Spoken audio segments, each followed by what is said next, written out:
आप सभी को नमस्कार। आज हम लोग बात करेंगे भारत के सबसे महान राजवंशों में से एक अहोम राजवंश के महानतम सम्राट की।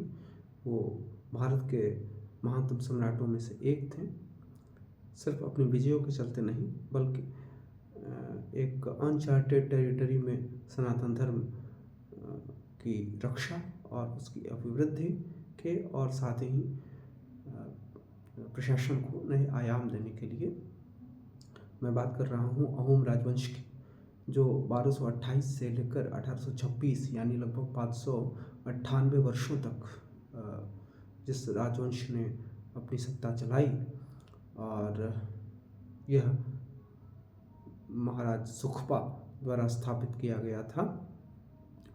आज जिन शासक की बात हम लोग करने जा रहे हैं वह हैं स्वर्गनारायण सुहंगमुंग। स्वर्गनारायण सुहंगमुंग सिर्फ अहोम राजवंश के ही नहीं बल्कि मध्यकालीन भारत के महानतम शासकों में से थे।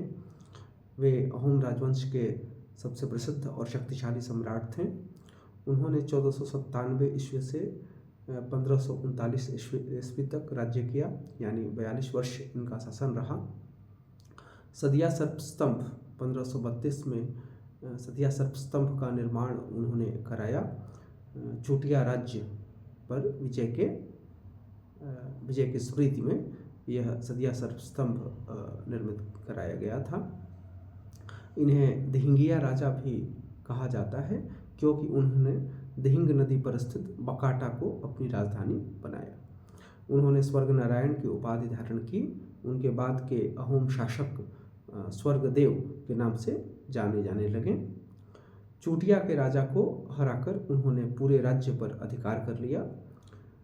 कचारियों को भी उन्होंने हराया पर उनके राज्य पर सीधा नियंत्रण स्थापित नहीं किया, यानी समुद्रगुप्त की तरह ही उन्होंने विजय के अलग अलग तरीके अपनाए। शासन के सुदृढ़ीकरण पर उनका अधिक ध्यान रहा।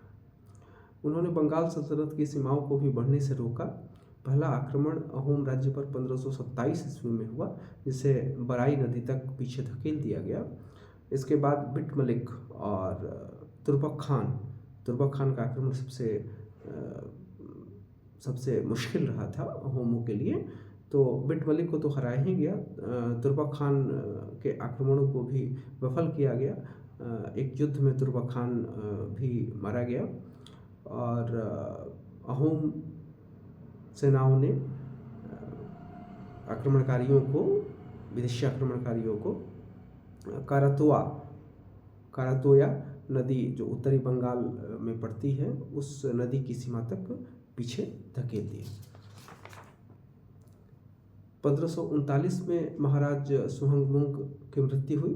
महाराज सुहंगमुंग ने 3 नए प्रशासकों का पद सृजित किया।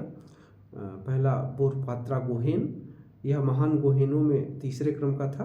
पहले 2 गोहेन क्रमशः बुरहा गोहेन और बोरो गोहेन थे।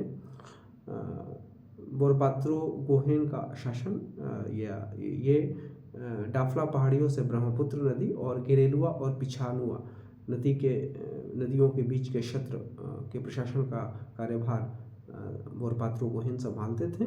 इसके अलावा सतिया खोआ गोहेन ये सतिया क्षेत्र पर शासन करते थे और मरांगी खोआ गोहेन ये निचली धनिसिरी नदी घाटी के क्षेत्रों के प्रशासन को संभालते थे। 1510 ईस्वी में महाराज सुहंगमुंग ने वयस्क जनसंख्या की गणना करवाई।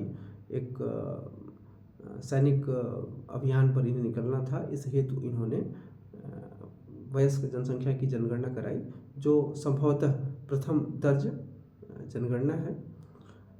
तो ये थे राजा सुहंगमुंग, जो महानतम भारतीय शासकों में थे।